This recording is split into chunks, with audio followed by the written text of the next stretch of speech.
And welcome to another Colin Crandall MMA UFC fight breakdown for UF Combat. Got my teammate here, the amazing Aussie fight fan. If you guys don't know him, get to know him. He's hit more props than LeBron, Kobe, and Michael Jordan have hit three-pointers in their basketball career. So this is the man.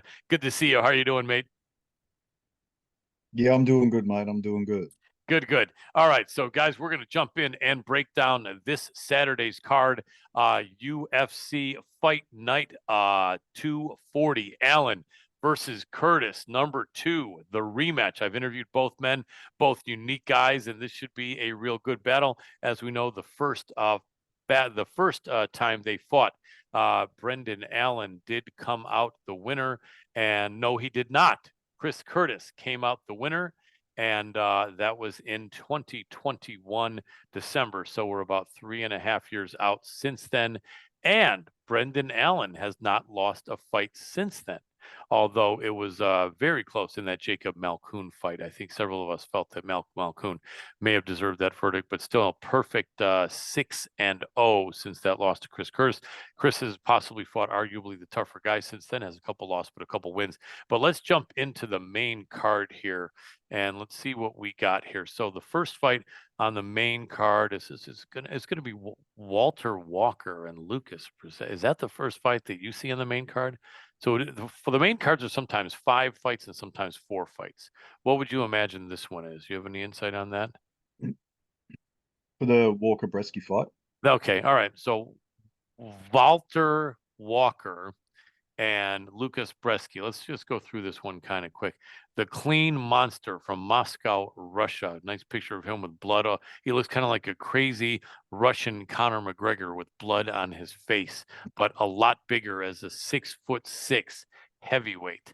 And he is out of Gore MMA, at least according to Sherdog, who is frequently wrong. Thank you, Sherdog. And he is 11-0 with 7 finishes, and he is trying to bring his brand of gore here to the UFC, coming from Titan FC, and he's finished his last 4 fights in a row. But none of these organizations are organizations anyone has heard of. Nonetheless, big man, tall guy, crazy looking guy, and undefeated confidence. 26 years old, right at that beginning age where I don't fade fighters. You guys that know me, I fade fighters under 26, though, on the regular. His opponent is going to be Lucas Brzeski, and it sounds like he must be from Poland, I would guess, although I could be wrong. No, I'm right. Krakow, Poland. Amazing body on Mr. Bresky there, in great shape. Looks like one of these almost Francis Ngannou fit shredded heavyweights. Unusual, 6'2", so he's giving away 4 inches, 243 pounds, very fit, strong looking guy, 31 years old. And he does have some UFC fights in which he's lost all of them. And 3 of them, one was by a split decision against Martin Boudet, so that could have gone his way. He did lose against Carl Williams, and then did get stopped in 1 round in his most recent tilt, August of last year, against Waldo Cortez Acosta. So odds makers, I'm pretty certain here, are going to go for the newcomer with the perfect record. Let's find out. And they are, now what is that? I'm looking at PFL. That's not what I want to look at. Let me see. Here we go. Is this card, I mean, are these odds are going to even be on the board anywhere? Brzeski, Yeah, they're up. They're up. tell me what you're looking at. It's got to be the newcomer as the favorite, right? Yeah, he opened out about a 4-1 favorite, massive favorite. You mentioned Bresky. Some money's come back in on Bresky because, like you said, his body physique has changed a lot. When he came into the UFC, he didn't look like his shirt or picture. I can tell you that he was kind of like a skinny fat guy coming in. His body really changed when he got into the UFC. But now there's some pictures resurfacing, and now he's starting to look like that picture again. You know, USADA's gone, and the heavyweights are back. So yeah, this bloke looks like he's in the shape of his that he was before he came in the UFC, and he's fighting Walter Walker, newcomer. He's light heavyweight Johnny Walker's brother. He is. Um, Oh he boy. is, but he's from Russia. Johnny Walker's from Brazil. I don't know what's going on with the family tree there, but someone's got a That's passport. that's very One of his odd. parents has got a passport, and Man, oh man. yeah, yeah. So A big guy, 6'6", really heavy. Um, I watched a couple of his fights this week. His last fight against Alex Nicholson was a former UFC fighter, never really that great. Um, at heavyweight against this big Russian guy, didn't look good. This Volta Wagner, I don't know what to think of him, man. His stand up is really not there. It is almost really bad. Um, but he's got really good timing on his takedowns. He managed to get Nicholson down really well. Like he would duck under those strikes, get him down, lace the legs when he is down, kind of get the mount position, but never really able to do much with it. He ended up kind of hurting Nicholson's leg with a takedown in the fourth round of their fight, but it could have also been a quit job by Nicholson. Both of them were really exhausted. Um, yeah, I don't know. He's a couple of his other fights. He's really fought some tiny guys, some really small undersized heavyweights. There's just nothing really looking at his past opponents that I can see that's going to really show me anything in this fight. To be honest, I definitely don't like him at minus 400. I can tell you that. Yeah, But no play uh, there at all. nah.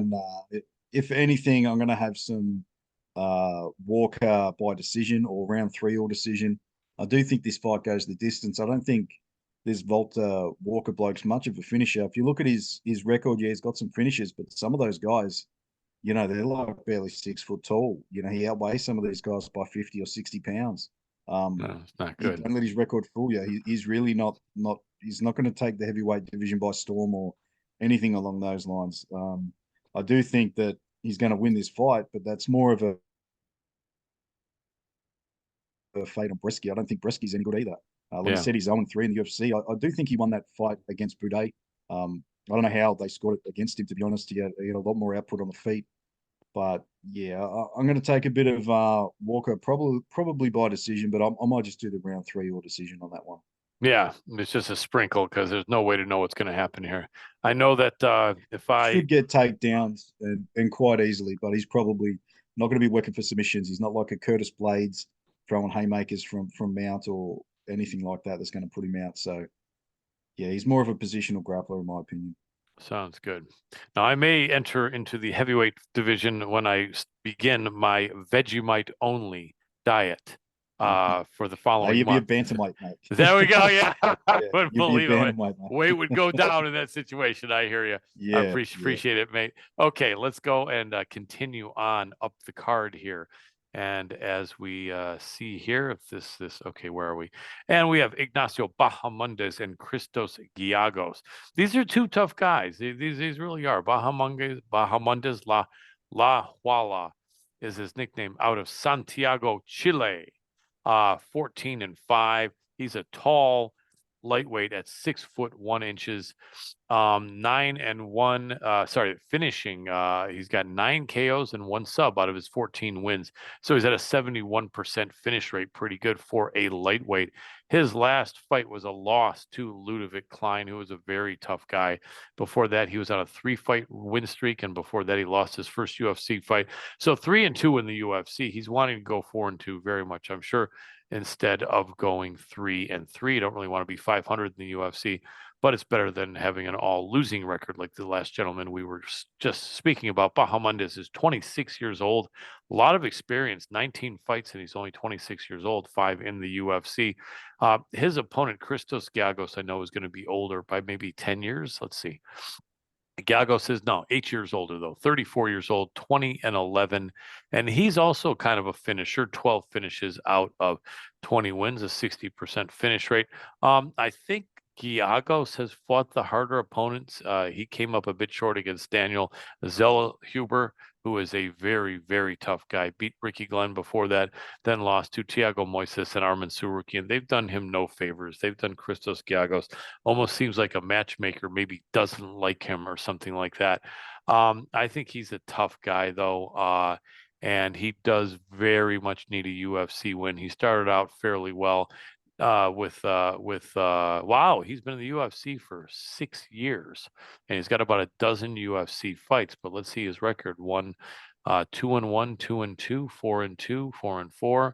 He's 5-5. He's even. You don't want to go on a losing ledger in the UFC.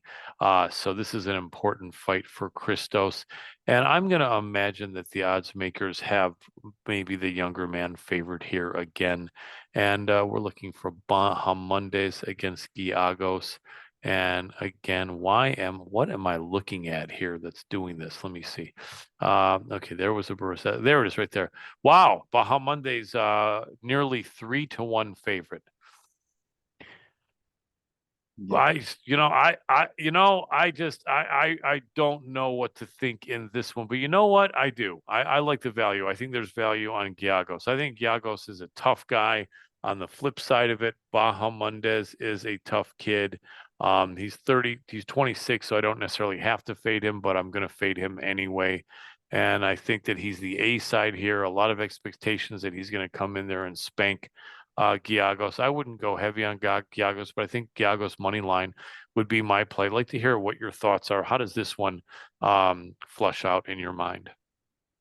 Yeah, again, I've seen a lot of love for Bahamondes this week, and I'm really not feeling it, to be honest. I kind of like the same as you. I kind of like Giagos. He comes out like a firecracker in round one, and he can put the pressure on you, push a pace.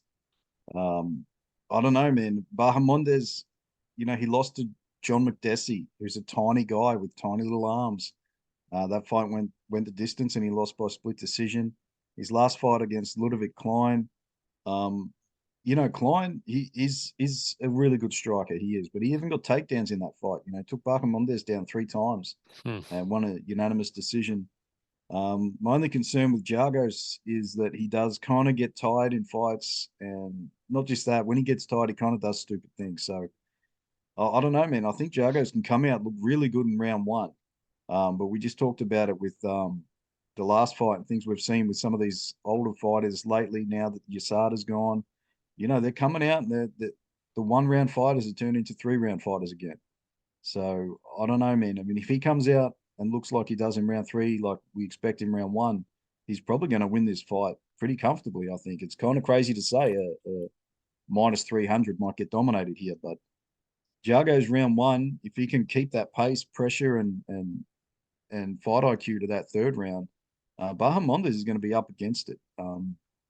The one thing I do like with Bahamondes is he's kind of got a good front choke. You don't really see it in his record here, but he has gone for it a few times, and he got it against Rong Zhu really good in that third round when Zhu got tired from getting beat up a little bit. He goes for that Darce choke and Anaconda chokes a bit, and that's how Giagos kind of loses his fights. Come that second round, he starts getting a bit tired and he starts shooting takedowns, and he's going to leave his neck available, I think. So I kind of like Giagos money line, but also like Bahamondes sub round 2 or 3, and you can get that prop at 9-1. So yeah, I kind of like that. You're just kind of betting against the Bahamondes KO or Bahamondes by decision. So you bet So you can take Giagos and you get the Bahamondes by sub 2-3. That's how I'll be attacking this fight. makes sense because you take both bets and either one wins, you end up winning, even with losing the other Yeah. bet. I like that. That's kind of good, kind of like getting a middle in a way, so to speak. All right, let's move on from here. And we have the co main event on this interesting card. And that co main event is Morgan Charrier versus Jose Mariscal. And Mr. Charrier is from France. 19-9 with 14 finishes, the last pirate. And he has had 1 UFC fights. He beat someone named Manolo Zecchini in September of last year. And he's back in action here, coming off a 3-fight win streak in Cage Warriors. And he is 28 years old, 5'8", featherweight, reasonable, pretty good size featherweight. And his opponent is going to be Jose Mariscal. Mr. Mariscal has a nickname too, I am going to assume, and he is Chepe, the machine gun.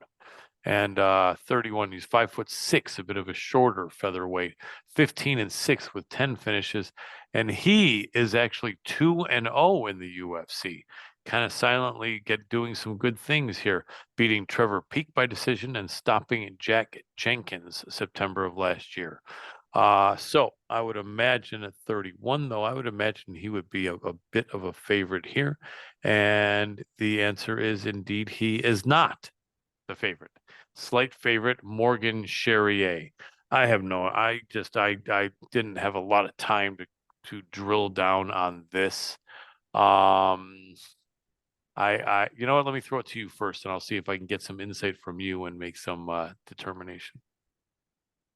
Yeah, I watched a ton of both of these guys' fights this week. Chepe, he's an exciting fighter to watch. You know, he'll go out there, he'll really mix it up well, with takedowns, and cardio is good. He can hold up 3 rounds, no problems. He's already fought some and beaten some good UFC guys. He's got a split decision win over Pat Sabatini, who we know is really good fighter on the mat.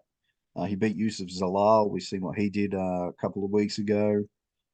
You know, and he's lost to, Burrito. Yeah, Burrito punches hard. He got him out of there in the first round. Lost to Sean Soriano and Steve Garcia, but these are all kind of UFC level guys that he's kind of losing against. But yeah, now that he's actually in the UFC, he's looked good. He beat Trevor Peek, who's fighting on this card, and that was just a wild, crazy fight. Um, but it's his fight IQ that got him through that one. He knew when to expend his energy. He knew when to relax, take it easy. He knew when Trevor Peek was going to go crazy and wild, and he would duck under and take him down or try to force a grappling exchange. Against Jack Jenkins, I was at that fight. I've seen that fight live. He kind of took Jenkins down awkwardly. Jenkins tried to post up and kind of snapped his arm, defending the takedown there. So they call it a verbal tap out due to injury. I guess he probably screamed when he snapped his arm in half. And yeah, fair enough. He got the win against Jack Jenkins. He came in as obviously not the fan favorite coming into Australia. But then you got the Frenchman Cherrier, or however you want to pronounce it. He's a really good action fighter too. He's got good cardio himself. He's gone 5 rounds a few times.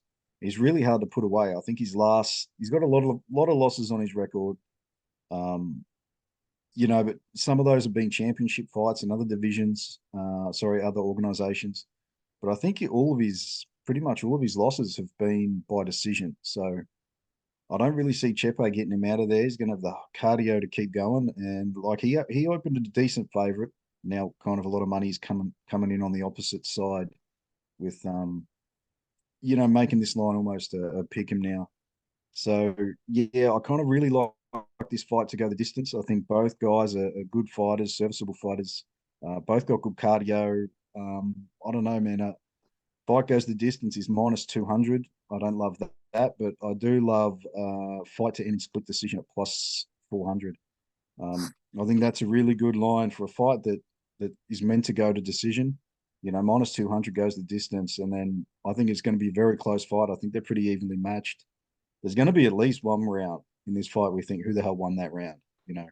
And that's what you want to get out of a split decision prop. So, yeah, either guy to win by split +400. Like that. That makes sense to me. I think I like that call. That's what I would kind of go for because it's hard to get a read on this. But Chepe does sound like a better fighter. But interesting to see oddsmakers not being able to tell. I think is kind of a sign or a tell anyway that it's hard to know what's going to happen here in the co-main event. Heading to the co-main event, a little bit more of a quantifiable duo here as far as knowing who we're looking at and more familiar with and some more information certainly on both of them. Alexander Hernandez is such an interesting guy. It just seems like it depends where his head's at and where his body's at. Maybe it's all his body. I think I never want to be anyone throwing shade in any of these guys' mindsets. So I hear sometimes them mentioning that, and maybe some fighters are having some mental issues or issues with their marriage or finances, and it's hard to be fighting fighting like crazy if the rest of your life's not in order. So I give these guys a pass on that. So I've never wanted to throw shade on that, but it seems like our man is not as consistent here as he could some fighters are, I suppose. Nevertheless, starting out great with that amazing punch knockout against Benio Dariush 6 years ago, beating Olivier Aubin Mercier, coming in cocky and being handed his head by Donald Cerrone, beat Francisco Trinaldo, stopped by Drew Dober, beat Chris Gritzmacher, lost to Thiago Moises, beat Mike Breeden, lost to Renato Carneiro, lost to Billy Q, beat Jim Miller, and then lost to Bill Algeo. So he can beat some tough guys, but more often than not, he's losing. But 31 years old, 5'9", 145, strong guy, fought at 155 for quite a while.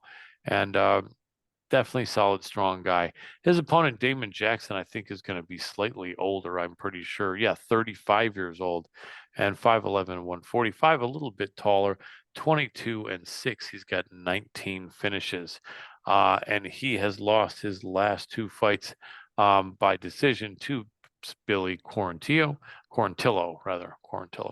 and Dan Ige. So both men really want to get on track. And what Alex had lost just won to Algeo. So more pressure on the older Damon Jackson here.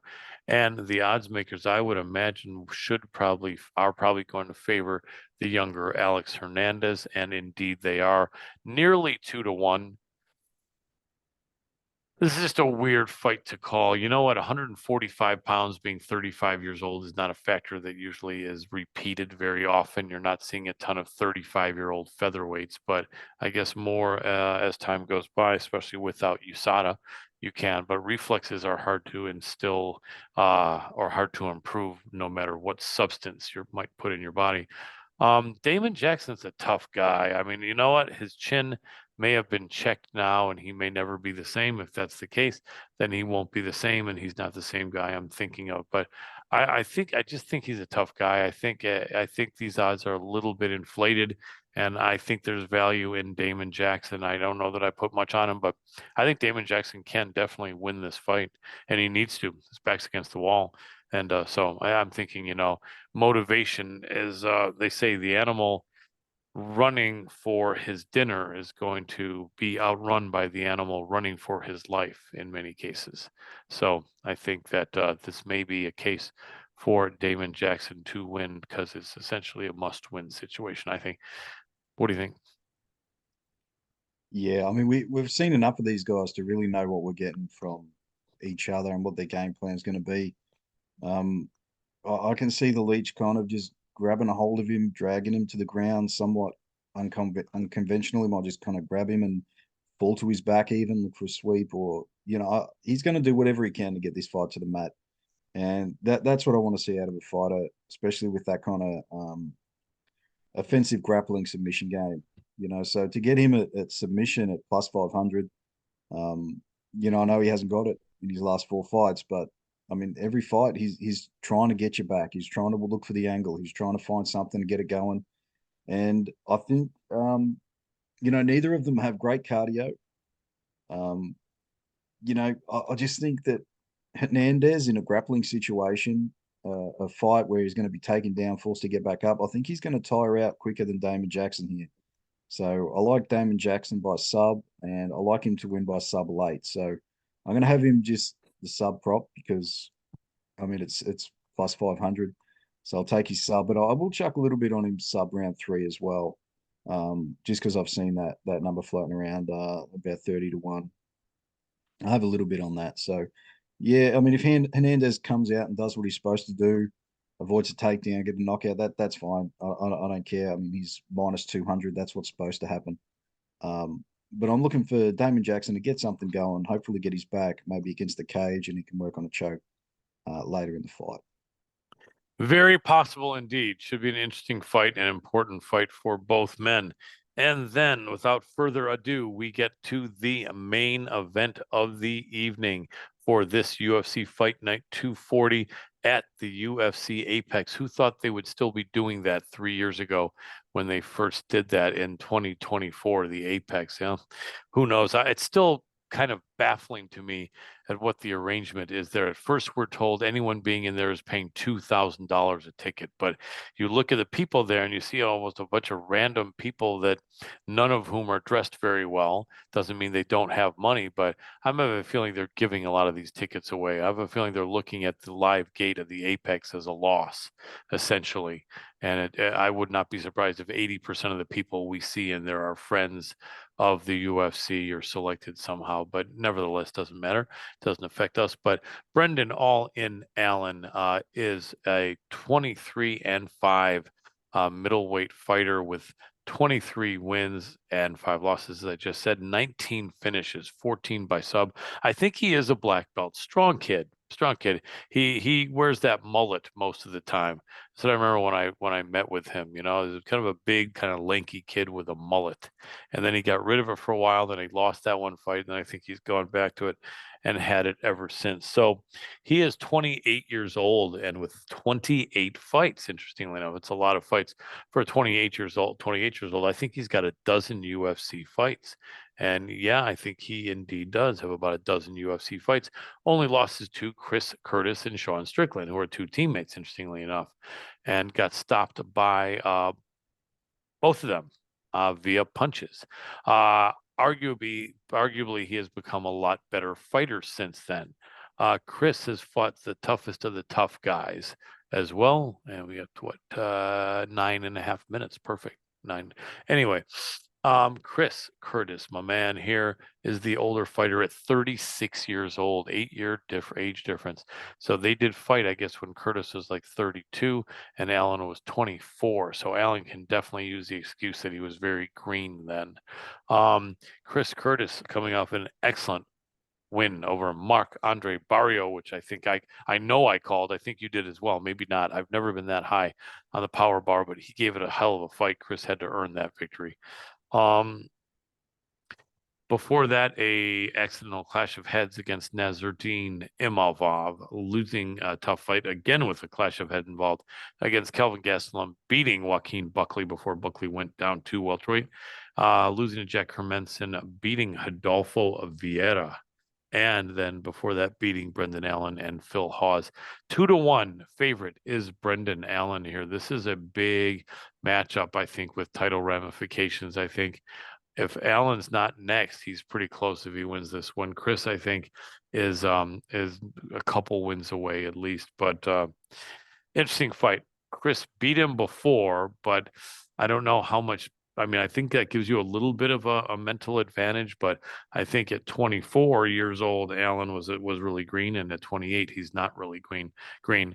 One of the things I can tell you guys for about mixed martial arts is one of the biggest advantages you can have in an MMA fight is if you're an adequate striker and the better wrestler. Because if you're an adequate striker and the better wrestler, then you're not going to fear the other guy trying to take you down for the most part, although there are surprises like in Manon Fior against Aaron Blanchfield. But for the most part, the other guy's worrying about your takedown. So you can just throw all the punches you want with impunity. You're not worried at all about the takedown. And then you're looking for the takedown. Your opponent is going to be usually slowing down his productivity to change levels to not get caught with the takedown. So in this case, for sure, the better offensive wrestler is Brendan Allen. Chris is a good defensive wrestler. He's got some wrestling, but didn't grow up in the wrestling world at all. And he's a very good striker, a strong guy, good balance, really a smart guy. He's very strategic, good corner. And man, I just, it's going to be interesting to see. I think this is going to be a very close fight. I feel like maybe fight does go the distance. Maybe something, although I don't know if there's any money in that. Which way are the odds makers leaning as far as that? Yeah, for fight to go to decision, you're getting plus 160.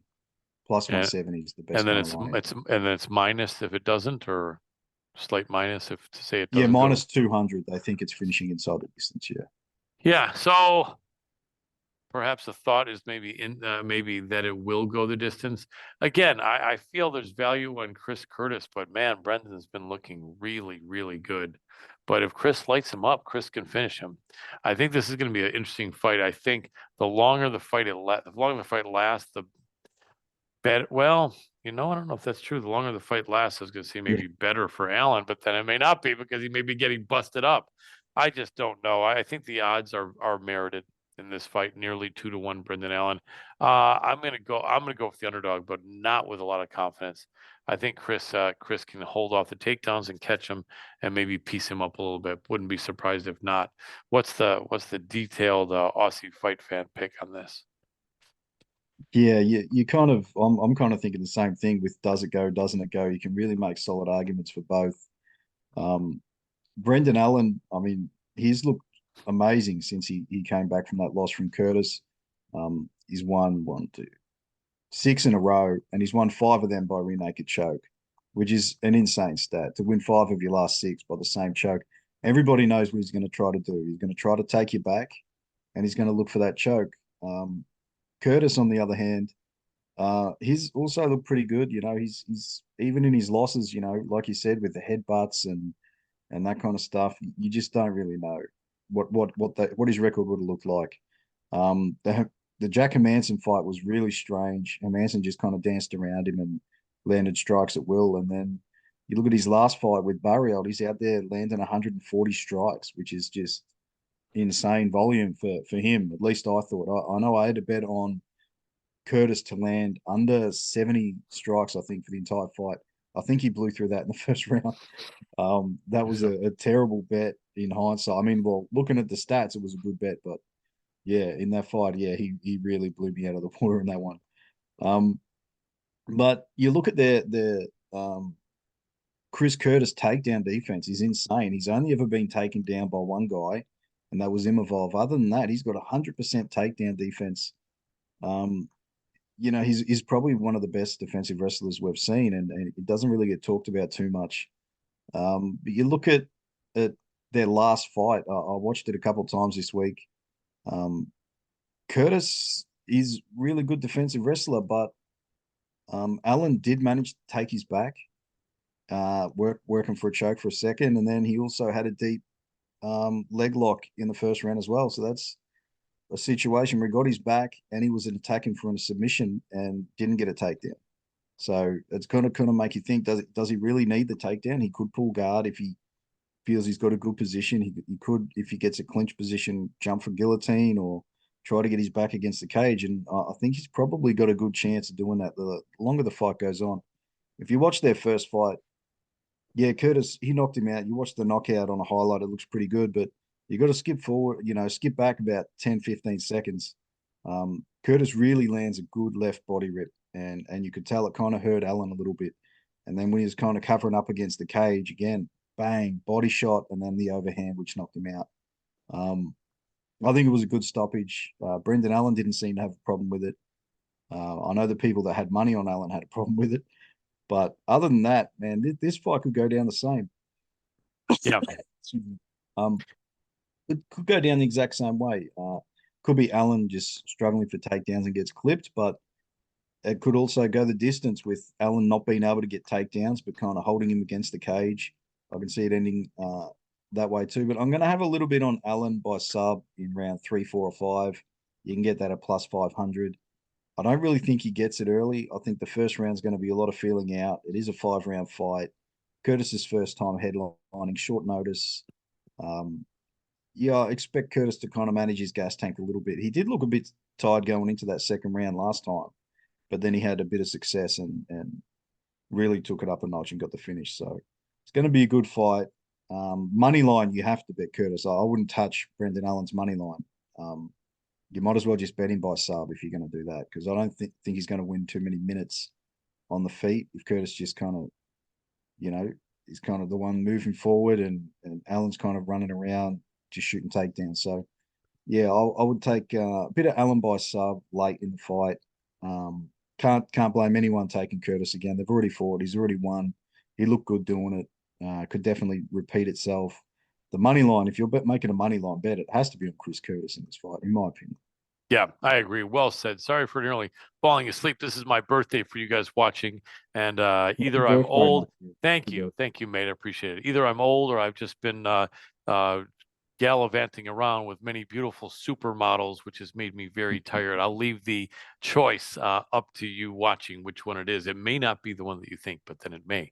Nevertheless, it's not that I was bored from my man's information here. It's just that, man, I feel like it's a lot of hours working, and then my birthday, having fun and working. And anyway, this is some good stuff. I agree. It's going to be an interesting fight. Very important for both men in different reasons. The 38-year-old Curtis really needs this one. Very important fight for him to keep him on the right track.